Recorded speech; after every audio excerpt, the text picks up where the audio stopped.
আল্লাহ নবী কয়েকদিন যাবত কিছুই খাওয়া হয় না। আল্লাহ নবী কয়েকদিন যাবত কিছুই খাওয়া হয় না। নবী আমার এত দুর্বল হয়ে গিয়েছে, নবী এত জয়ীফ হয়ে গিয়েছে, দুর্বল হয়ে গিয়েছে, এত জয়ীফ হয়ে গিয়েছে। আল্লাহ নবী বসে বসে বসে বসে নামাজ আদায় করছে।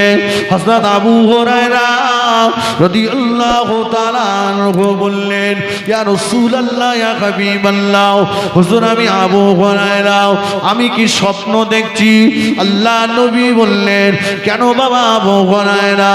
ইয়া রাসূলুল্লাহ, যে নবীকে এত পরিমাণে দাঁড়িয়ে দাঁড়িয়ে নামাজ পড়তে দেখেছি, নবীর কদম মোবারক দুটো ফুলে ফেপে দরদর করে রসানি গড়িয়েছে, তবুও নবী বসে বসে বসে বসে নামাজ পড়েনি।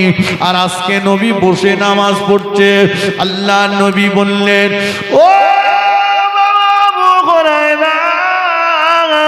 তোমার দয়া নবীর দিকে চেয়ে দেখো, তোমার নূর নবীর দিকে চেয়ে দেখো, তোমার নবীর পেটে 3টে পাথর বাঁধা, আজ কয়েকদিন যাবত তোমার নবীর কিছু খাওয়া হয় না। ও আবু হুরায়রা, তোমার নবী এত জয়ীফ হয়ে গিয়েছে, তোমার নবী এত কমজোরি হয়ে গিয়েছে, তোমার নবী সোজা হয়ে দাঁড়াতে পারে না, তাই তোমার নবী বসে বসে বসে বসে নামাজ আদায় করছে। ও ভাইয়ারেরা, আল্লাহ নবী সাহাবী হযরত বেলাল রাদিয়াল্লাহু তাআলা আনহু হুজুরের কাছে সংবাদটা পৌঁছে গেল। বেলাল তখন উমাইয়ার কাছে আটকে রয়েছে। উমাইয়া বেলালকে সারাদিন মারে, সারাদিন পশুর মতো পরিশ্রম করায়, বিনিময়ে 2খানা রুটি দেয়। ওই রুটি দুটো এত পাতলা, খেয়ে বেলালের উদর ভর্তি হয় না, বেলালের পেট ভর্তি হয় না।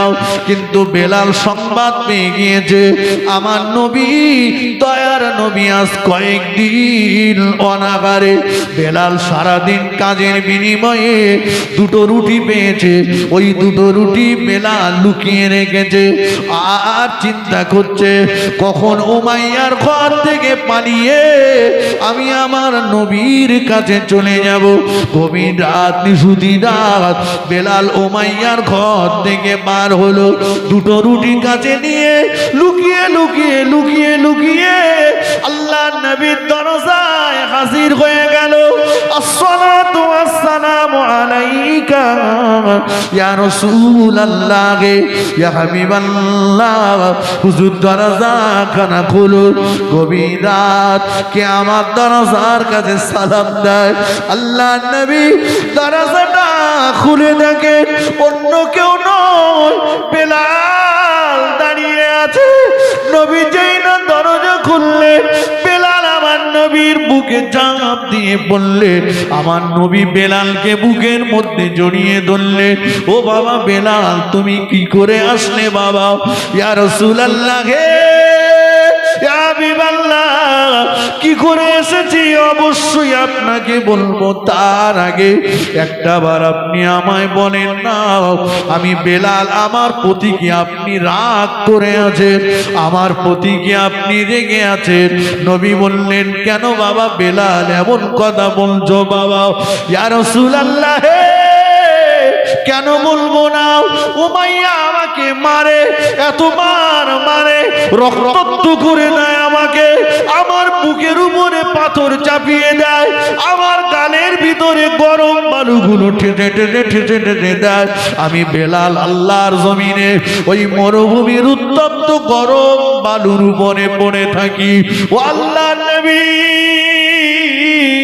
কয়েকবার আমি দেখেছি আপনি দূর থেকে হেঁটে হেঁটে যান, আমি বেলালের দিকে একবারও তাকান না। আমি বেলালের কাছে আপনি একবারও আসেন না, আপনি একবারও আমাকে বেলাল বলে ডাকেন না। নবী গো, আপনি যদি আমাকে একবার বেলাল বলে ডাকতেন, উমাইয়ার মারের যন্ত্রণা হয়তো আমি ভুলে যেতাম। ও আল্লাহ রাসূল, আপনি কেন আমার কাছে আসেন না? কেন আপনি আমাকে বেলাল বলে ডাকেন না? আল্লাহ নবী বললেন, ও বাবা বেলাল, তুমি আমাকে ভুল বুঝো না বাবা, মনে দুঃখ নিও না বাবা, মনে কষ্ট নিও না বাবা। আমি যখন তোমার পাশ দিয়ে যাই, তোমাকে দেখলে আমার বড় কষ্ট হয়। আমি রাসূলুল্লাহ আল্লাহর কাছে দোয়া করতে করতে যাই, তোমার মুক্তির কামনা করতে করতে যাই। ও বেলাল, আমি যদি তোমার পাশে একটা বার যাই, উমাইয়া তোমার উপরে মারের মাত্রা আরো বাড়িয়ে দেবে, অত্যাচারের মাত্রা আরো বাড়িয়ে দেবে। এজন্য আমি রাসূলুল্লাহ তোমার কাছে যাই না। তবে বেলাল, আমি নবী কিন্তু তোমাকে ভুলি না। বেলাল বলেন, ইয়া রাসূলুল্লাহ, ইয়া হাবিবাল্লাহ হুজুর, শুনেছি কয়েকদিন আপনার কিছু খাওয়া হয় না। আমি বেলাল সারাদিন কাজের বিনিময়ে দুটো রুটি পেয়েছিলাম, ওই দুটো রুটি আজকে সংবাদ পাওয়ার পরে লুকিয়ে রেখেছিলাম। হুজুর এই দুটো রুটি নেন, রুটি দুটো খান, রুটি দুটো খান। আল্লাহ নবী বললেন, বেলাল তুমি যদি রুটি না খাও, আগামীকাল তুমি কাজ করবে কিভাবে? বেলাল বলল, নবী গো, বেলাল যদি মারা যায় ইসলামের তেমন কোনো ক্ষতি হবে না। হুজুর আপনার যদি কিছু হয়ে যায় ইসলামের বড় ক্ষতি হয়ে যাবে। ওগো আল্লাহ নবী, আমি বেলালের মনে শত বিশ্বাস, আপনি যদি একটা বার বেলালের জন্য দোয়া চান, আপনার দোয়াতে আল্লাহ বেলালকে আল্লাহ দয়ার জান্নাতবাসী করে দেবেন। ও থেকে রুটিটা নিলেন, একটা মৌমাছি নবীর কানের কাছে এসে গুনগুন গুনগুন করে আওয়াজ করতে লাগলো। বেলাল বলল, ইয়া রাসূলুল্লাহ, হুজুর ওই মৌমাছিটাকে কি মেরে তাড়িয়ে দেব? নবী বললেন, না বেলাল, তুমি কি জানো ওই মৌমাছি কি বলতে চাইছে? ওই মৌমাছিটা আমার কানে কানে বলছে, নবী গো, শুকনো রুটি খাবেন, আমার বড় কষ্ট হচ্ছে। হুজুর আপনার বেলালকে পাঠিয়ে দেন আমার সঙ্গে, আমার চাকে মধু আছে, মধু নিয়ে আসু। হুজুর আপনি মধু দিয়ে রুটি খাবে।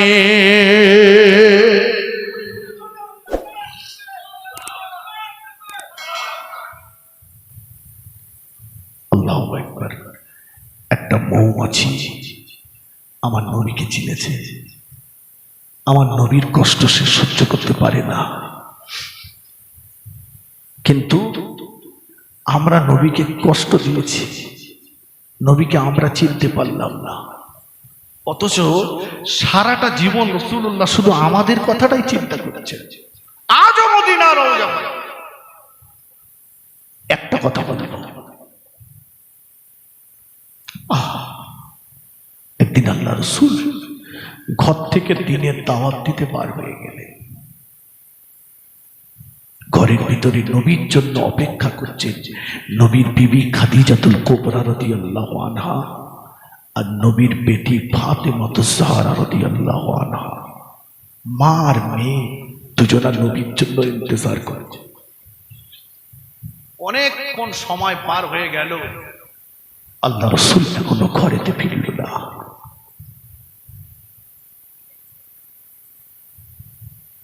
আল্লাহ নবীর বেটি হযরতে ফাতেমা রাদিয়াল্লাহু তাআলা আনহা, আল্লাহ নবীর বেটি হযরতে ফাতেমা রাদিয়াল্লাহু তাআলা আনহা কিছুক্ষণ হয়ে গেল, অনেকটা সময় পার হয়ে গেল, ঘরের দরজার পাশে চলে গেলে, দরজার পাশে যে দরজাটা উকি মারলে, আম্মা খাদিজার দিকে লক্ষ্য করে বললে, ও আমার আম্মা জান, এতটা সময় পার হয়ে গেল, এখনো যে আমার আব্বা জান বাড়িতে আসলো না।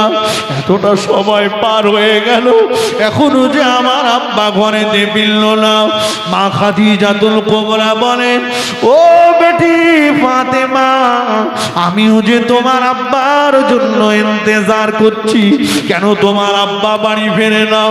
আবার বেশ কিছুটা সময় পার হয়ে গেল, ফাতেমা আবার দরজার পাশে চলে গেল, দরজাটা খুলে উঁকি মারতে লাগলো, আম্মা জান, এখনো আমার আব্বা জানকে দেখতে পাচ্ছি না। ফাতেমা, আমিও তো চিন্তায় আছি, মার বেটি দুজনা ঘরের ভিতরে নবীর চিন্তায় চিন্তিত। আবার কিছুটা সময় পার হয়ে গেল, ফাতেমা তুজারা আবার দরজাটা খুললেন, দরজাটা খুলে বাইরের দিকে চেয়ে আম্মা খাদিজাতুল কুবরাকে বললেন, ও আমার আম্মা জান, ওই যে দেখুন না, গুটি গুটি পায়ে, গুটি গুটি পায়ে আমাদের বাড়ির দিকে কে যেন একজনা ব্যক্তি আগিয়ে আসছে। আম্মা জান, আমি ফাতেমা জীবনেও কোনোদিন এমন মানুষ চোখে দেখিনি। লোকটাকে দেখে খুব কমজোরি মনে হচ্ছে, লোকটাকে দেখে খুব দুর্বল মনে হচ্ছে। শুধু তাই নয়, ও আমার আম্মা জান, আমি ফাতেমা জীবনেও কোনোদিন এমন চেহারার মানুষ আমার চোখে দেখিনি। ও আমার আম্মা জান, আমাদের বাড়ির দিকে যিনি গুটি গুটি পায়ে ঘেটে ঘেটে আসতে, ওনার গোটা চেহারাটা লাল রঙের। মানুষের চেহারাটা যে এমন লাল হয় এটা আমার জানা ছিল না। ও আমার আম্মা জান, চেহারা লাল রঙের মানুষ আমি আগে কোনোদিন দেখিনি। মা খাদিজাতুল কুবরা রাদিয়াল্লাহু তাআলা আনহা তড়িঘড়ি উঠে পড়লেন, দরজার কাছে আসলে দরজাটা খুললেন, বাইরের দিকে তাকালে, বাইরের দিকে যে আমাদের আম্মা জান ডুবুরে ডুবুরে কেঁদে ফেললেন। ও বেটি ফাতেমা, চিনতে পারলে না মা? চিনতে পারলে না মা? ওনাকে চিনতে পারলে না মা? না আম্মা জান, চিনতে পারলাম না ওনাকে। ফাতেমা, উনি অন্য কেউ নয়, উনি হলেন তোমার আব্বা জান, দিন দুনিয়ার বাদশা হাবিবুল্লাহ জনাবে মুহাম্মদুর রাসূলুল্লাহ সাল্লাল্লাহু আলাইহি ওয়াসাল্লাম। আম্মা জান কি বলছেন?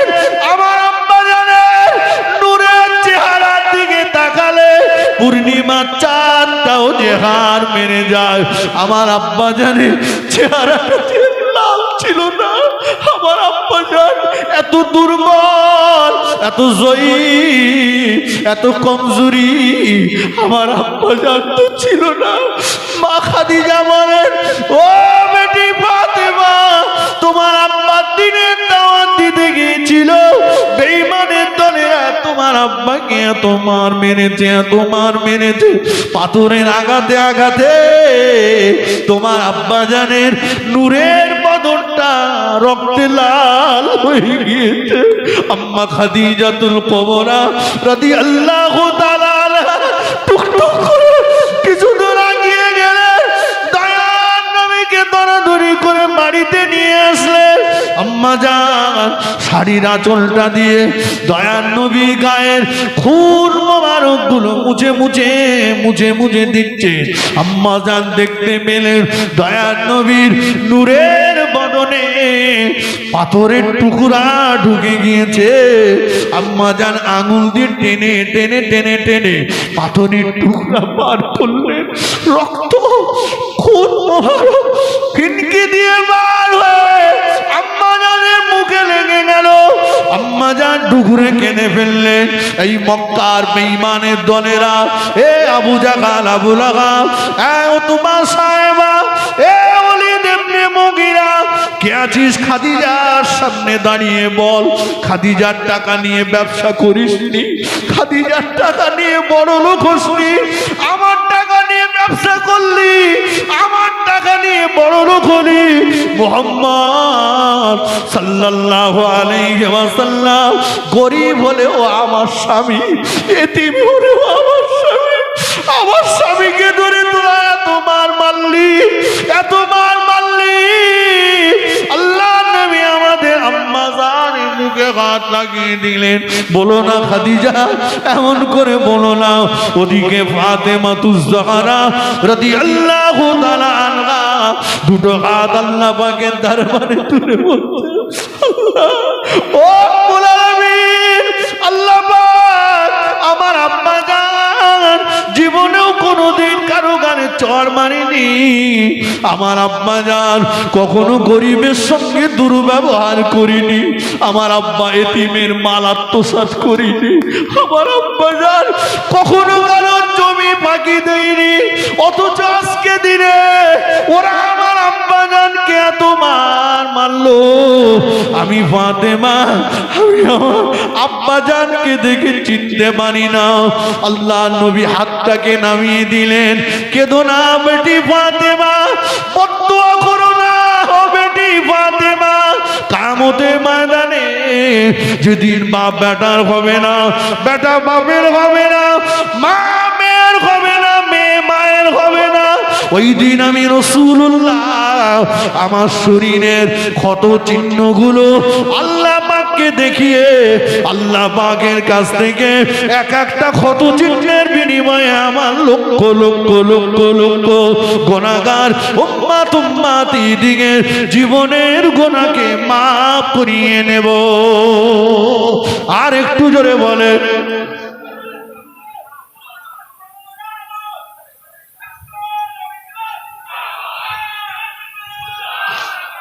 দরুদ শরীফ আল্লাহুম্মা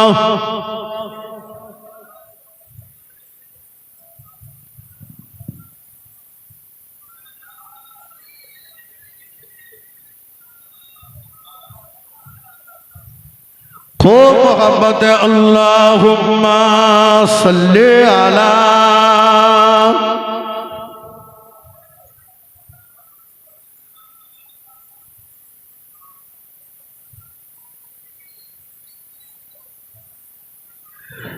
नबी रौजा शरीफ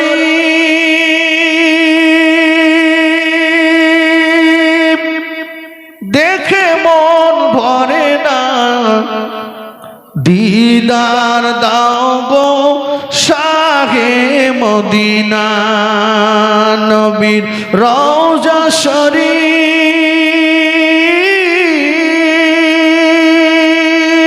देखे मन भरे ना दीदार दाओ गो शाहे मदीना अल्लाहुम्मा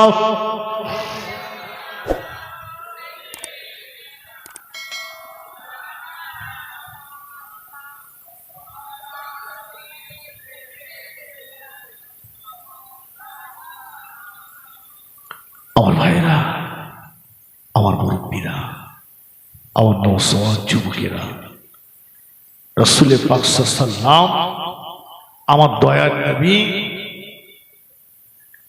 মার খেয়েছেন। মারের আঘাতের চিহ্নগুলো রাসূলুল্লাহ উম্মতের নাজাতের জন্য ব্যবহার করবেন। এমন নেতা, এমন নবী দুনিয়াতে আর পাওয়া যাবে?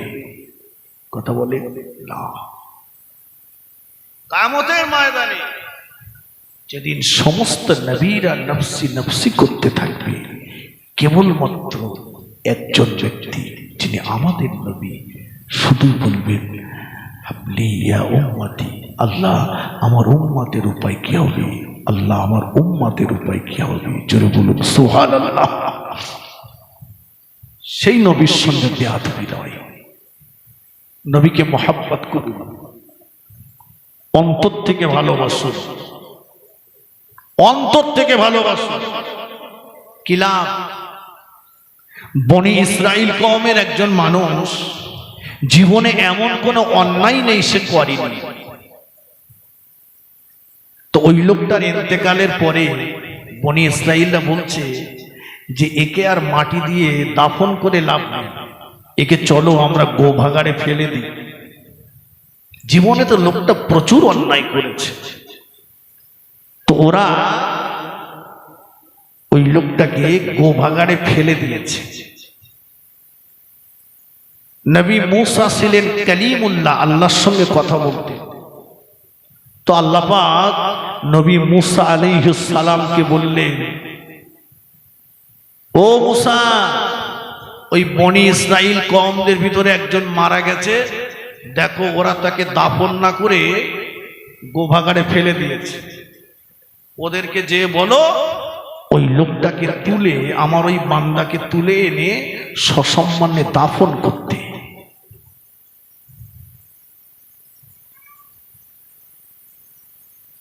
নবী মূসা সাল্লাম বললেন, বনি ইসরাইলেরা জিজ্ঞাসা করলেন, একবার আল্লাহকে জিজ্ঞাসা করুন না লোকটার জীবনের ভালো কাজ কি। কথা বুঝেননি?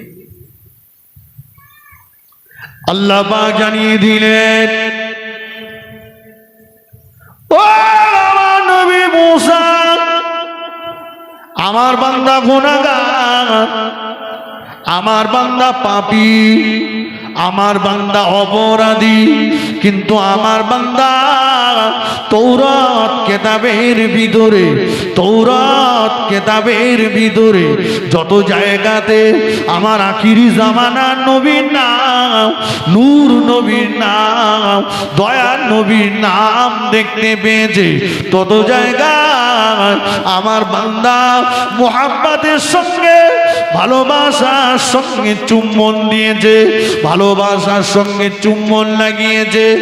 ও আমার নবী মূসা, যে নবীকে আমি আল্লাহ সৃষ্টি না করলে জান্নাত জাহান্নাম বানাতাম না, যে নবীকে আমি আল্লাহ সৃষ্টি না করলে তোমাকেও আমি আল্লাহ বানাতাম না, আমার আখিরি জামানার নবীর নামের উপরে এতটুকু তাজিম করবার কারণে আমি আল্লাহ আমার ওই বান্দা জীবনের তামাম গুনাহকে ক্ষমা করে দিলাম। জোরে বলেন। দোয়া করছে বেরহমাতিকা ইয়া আরহামার রাহিমিন। কলেমা বলে কোন কেতাবে? এই নবীর নাম তুমি নিবি, তা কেতাব টানাটানি কেন? কোন কেতাবে লেখা নি বল দিন। বলছে বলি নে কেন জানো? কেন বলো না শোনার চাঁদ? বলছে ওই লা ইলাহা ইল্লাল্লাহ পরে মুহাম্মদুর রাসূলুল্লাহ, এরপরে যদি কেউ সাল্লাল্লাহু আলাইহি ওয়াসাল্লাম না বলে তো গুনাহগার হয়ে যাবে। তাই আমি বলি এটা যদি তোমার দলিল হয় তাহলে আমার চিন্তা হয় তুমি খুদে দাজ্জাল কিনা। মিনি দাজ্জাল, মিনি দাজ্জাল। কেন? একটা দোয়া সবরেসানির মাহফিলে কত মানুষ থাকে? 200, 500, 1000, 2000, 5000, 10000, 20000, 50000, 1 লাখ, 5 লাখ, 10 লাখ। গোটা পৃথিবীতে যত মসজিদ রয়েছে বেশিরভাগ মসজিদে আযান হয় মুখে না মাইকে। কথা বলেন, আশহাদু আন্না মুহাম্মাদার রাসূলুল্লাহ সাল্লাল্লাহু আলাইহি ওয়াসাল্লাম। এই আওয়াজটা মুয়াজ্জিনেরা দেয় না? দেয় না? তাহলে ওটাকে বন্ধ করে দেবেন? এই শোনেন, শেষ কথা, আমি বক্তব্য ছাড়বো। কিতাবটার নাম হচ্ছে মাদারিজুন নবুওয়াত, লেখক শাহ আব্দুল হক মুহাদ্দিস দেহলভী রাহমাতুল্লাহ আলাইহি। আরেকটা কিতাবের নাম শুনুন, আলিফ লাম মিম পারাত তাফসীর, লিখেছেন বসিরাটের আল্লামা রুহুল আমিন রাহমাতুল্লাহ আলাইহি। দুটো কিতাবের নাম বলে দিলাম। গুনগুন ফুসফুস পিছনে না, সামনাসামনি কিতাব দেখে নেবেন। আল্লাহ রাসূল আবু বকর সিদ্দিককে বললেন, আবু বকর আমার জন্য একটা আংটি তৈরি করে আনো, আংটির উপরে লেখো লা ইলাহা ইল্লাল্লাহ। আবু বকর সিদ্দিক চিন্তা করলেন, আল্লাহ পাকের আরশে আজিমের পায়ায়, জান্নাতের দরজার পাল্লায়, জান্নাতের জানালার পাল্লায়, প্রত্যেকটা গাছের পাতায় পাতায় যেখানে আল্লাহর নাম পরে নবীর নাম। রাসূল হয়তো নিজের কথা বললেন না, কিন্তু আমি নবীর নামটা বাদ দেব না। জহুরীকে বললেন, জহুরী আংটি তৈরি করো, আংটির উপরে লেখো লা ইলাহা ইল্লাল্লাহ, পরের লাইনে লিখে দাও মুহাম্মাদুর রাসূলুল্লাহ সাল্লাল্লাহু আলাইহি ওয়াসাল্লাম। জোরে বলে। আংটি তৈরি হয়ে গেছে। আবু বকর সিদ্দিক পকেটে করে আংটিটা নিয়ে আল্লাহর নবীর দরবারে হাজির। আংটিটা দেখে রাসূলুল্লাহর চেহারাটা মলিন হয়ে গেল। আবু বকর আংটিতে তো এতগুলো কথা লিখতে বলিনি।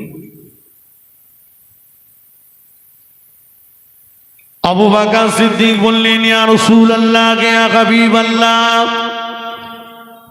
হুজুর আমি আবু বকর আমার বেয়াদবির জন্য ক্ষমা চাইছি। হুজুর আল্লাহ পাকের পরে আপনার নামটা আমি আবু বকর লিখে দিতে বলেছি। হুজুর এটা যদি আমার বেয়াদবি হয়ে যায়, এর দ্বারাই যদি আমি আবু বকরের অপরাধ হয়ে যায়, আমি আল্লাহ আল্লাহ রাসূলের কাছ থেকে তার জন্য ক্ষমা চাইছি। ইয়া রাসূলুল্লাহ, ইয়া হাবিবাল্লাহ, আল্লাহ পাকে আরশে আজিমের পায়ায়, জান্নাতের দরজার পাল্লায়, জান্নাতের জানালার পাল্লায়, জান্নাতের প্রত্যেকটা গাছের পাতায় পাতায় যেখানে আপনার নাম পরই তো আপনার, পরই যেখানে আল্লাহর নাম পরই তো আপনার নাম। হুজুর নাম আপনার নিজে হয়তো বললেন না, কিন্তু বাদ পড়ে যাবে, আমি মেনে নিতে পারলাম না, বরদাস্ত করতে পারলাম না, তাই আমি আপনার নামটা লিখে দিতে বলেছি। হুজুরের কাজের দ্বারা যদি আমার অন্যায় হয়ে যায়, আল্লাহর রাস্তায় আমাকে ক্ষমা করে দিন। আল্লাহ নবী বললেন, ও বাবা আবু বকর, কিছুক্ষণের জন্য মেনে নিলাম, আমার মোহাব্বতে, আমার ভালোবাসাতে আমার নামটা তুমি লিখে দিতে বলেছো, এটা আমি কিছুক্ষণের জন্য মেনে নিলাম। ও আবু বকর, কিন্তু আংটিতে শুধু তো এতটুকুই কথা লেখা নাই, আংটির তৃতীয় লাইনে তোমার নামটাও লেখা আছে। ও বাবা আবু বকর, আংটিতে তুমি তোমার নামটা কেন লিখলে বলো না? লজ্জায় আবু বকরের মাথাটা নত হয়ে যায়। ইয়া রাসূলুল্লাহ, ইয়া হাবিবাল্লাহ, হুজুর আমার বেয়াদবি মাফ করুন, হুজুর আমার বেয়াদবি ক্ষমা করুন। আমি আবু বকর, আমার নামটা আমি আংটিতে নিজে লিখিনি, জোহরিকেও লিখতে বলিনি, এটা হয়তো জোহরি পাট্টি করে লিখে দিয়েছে। আল্লাহ পাক ওই সময় ফেরেশতা জিবরাইল আমিন আলাইহিস সালামকে পাঠিয়ে দিলে, ও জিবরাইল চলে যাও, আমার আবু বকর লজ্জিত হয়ে যাবে, আমার আবু বকর অপমানিত হয়ে যাবে, তুমি আমার নবীকে যে সত্য জিনিসটা জানিয়ে দাও। ফেরেশতা জিবরাইল আমিন আলাইহিস সালাম আল্লাহ পাকের হাবিবের দরবারে হাজির হয়ে গেলেন। আসসালাতু ওয়াসসালামু আলাইকা ইয়া রাসূলুল্লাহ,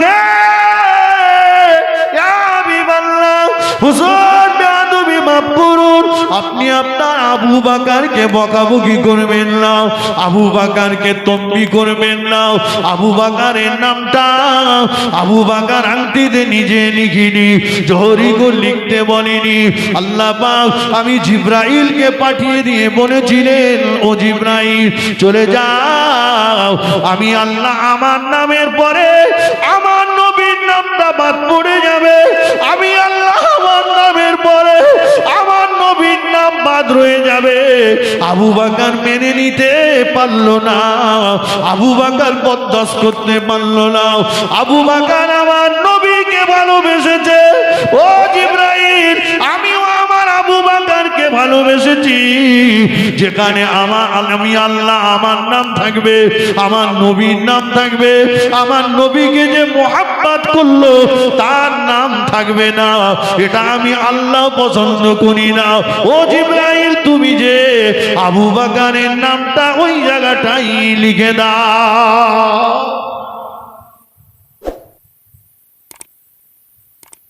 খাঁটি মহব্বত করো,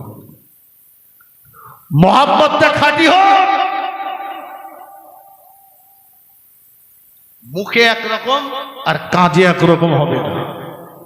মুখে বললাম নবীকে ভালোবাসি, নবীকে ভালোবাসি, নবীকে ভালোবাসি, নবীকে ভালোবাসি, হাজার দানা তসবিহ সারাদিনে 2000 বার শেষ করলাম, ভালোবাসা হলো? কথা বলেন। আল্লাহ বলছেন নবীকে ভালোবেসেছে তারা, মা আতাকুমুর রাসূলু ফাখুজুহু ওয়া মা নাহাকুম আনহু ফান্তাহু। নবী যেটা করতে বলেছে ওটা করো, নবী যেটা ছাড়তে বলেছে ওটা ছাড়ো।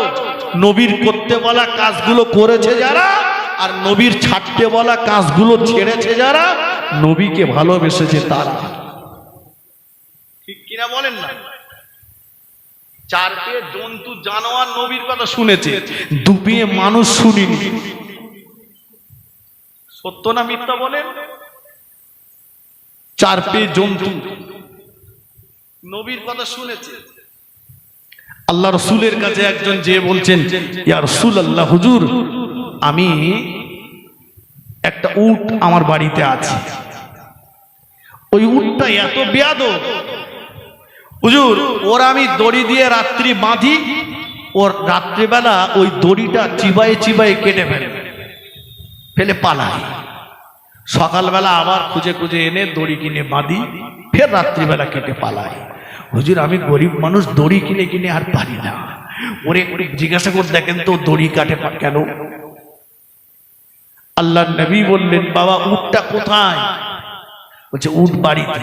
যাও উটকে যেয়ে বলো আল্লাহ নবী দেখা করতে বলেছে।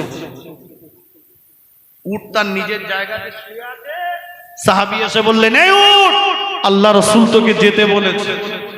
বলার সঙ্গে সঙ্গে উট তার নিজের জায়গা থেকে দাঁড়িয়ে গেল। জোরে বলুন। জোরে হবে না?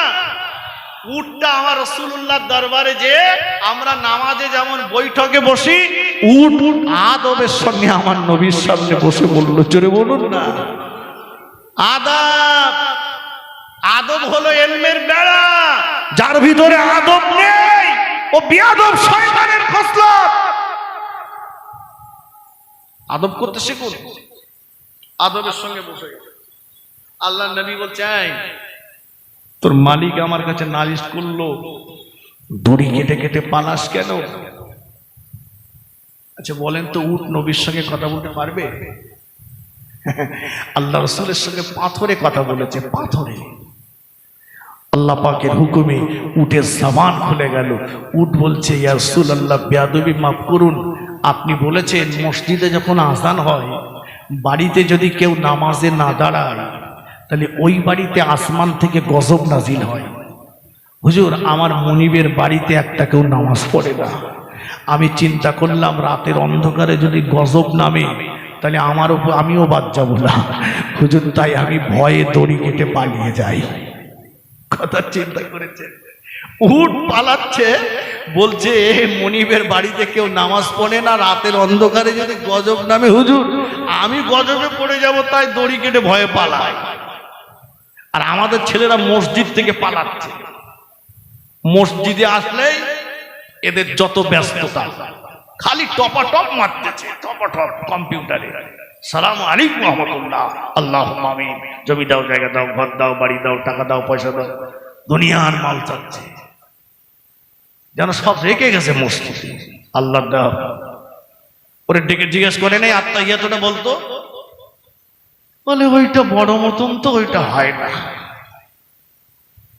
দোয়া মাসুরা হয় না, দোয়া কুনুত হয় না, কিচ্ছু হয় না, তো এত মাল চাচ্ছি কেন? ভোর রেশন কার্ডে আর কত মাল নেবে তুমি? নামাজ পড়তে যেত না, শুধু রাস্তার ধারে একটা দোকান বিক্রি হবে, তাই যে আল্লাহ বিল্লাহ করতেছে, আল্লাহ ওইটা যেন আমার হয়, আল্লাহ ওইটা যেন আমার হয়। কত বলেননি? চাচা মোটে নামাজ পড়ে না, তা ভাইপো বলছে, চাচা তুমি নামাজ পড়ো না, লোকে না খুব খারাপ বলে। বলে বলবি যাকে, আমি ছাগলের ব্যবসা করি, ছাগল খুঁজতে গেলে নামাজ পড়া হয় না। কিসের ব্যবসা করে? ছাগল। বলে ছাগল খুঁজতে গেলে নামাজ পড়া হয় না। ভাইপো বলছে, চাচা তোমার ছাগল খুঁজতে হবে না, আমি তোমার মাসে মাসে একটা করে ছাগল দেবো, তুমি নামাজ পড়ো। বলে সত্যি দিবি তো? বলে চাচা সত্যি দেবো। আমি তোমার ভাইপো মিথ্যে কথা বলতে পারি? বলে দিন তারিখ ঠিক রাখিস, কাল থেকে শুরু। চাচা নামাজ পড়া ধরেছে। কিসের জন্য? কিসের জন্য? ছাগলের জন্য। এখন যেদিন মাস শেষ হয়ে গেছে, চাচা এসে বলছে, ভ্যাতিজা। ভাইপো বলতে, চাচা বলো। বলে আজকে যেন সুর উল্টো। এই তুই বললি মাস পুরলি ছাগল দেবো, মাস তো শেষ হয়ে গেছে, ছাগল দে। ভ্যাতিজা বলছে, চাচা তুমি তো জানো আমি গরিব মানুষ, খেটে খুটে খাই, তুমি নামাজ পড়তে না, লোকে বলতো তোর চাচা নামাজ পড়ে না, তাই বলেছিলাম চাচা নামাজ পড়ো, ছাগল দেবো। চাচা নামাজ যখন ধরেছো নামাজটা ছেড়ো না, আমি গরিব মানুষ চাচা, ছাগল আমি দিতে পারবো না।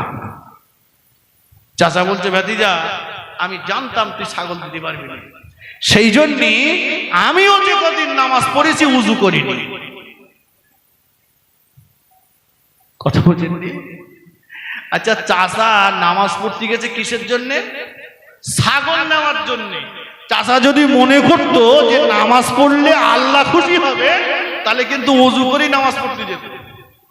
আমাদের চাচা গেছে শুধু ঠুকতেছে, কিচ্ছু জানে না, জানার চেষ্টাও নাই, চেষ্টাও করে না। দেখছে ইমাম সাহেবকে যদি জিজ্ঞাসা করি, কি কাউকে যদি জিজ্ঞাসা করি একটু দোয়া মাসুরাটা বলে দাও, আত্তাহিয়াতুটা বলে দাও, তাহলে তো বুঝতে পারবে যে আমার ভাড়ে মাল নেই।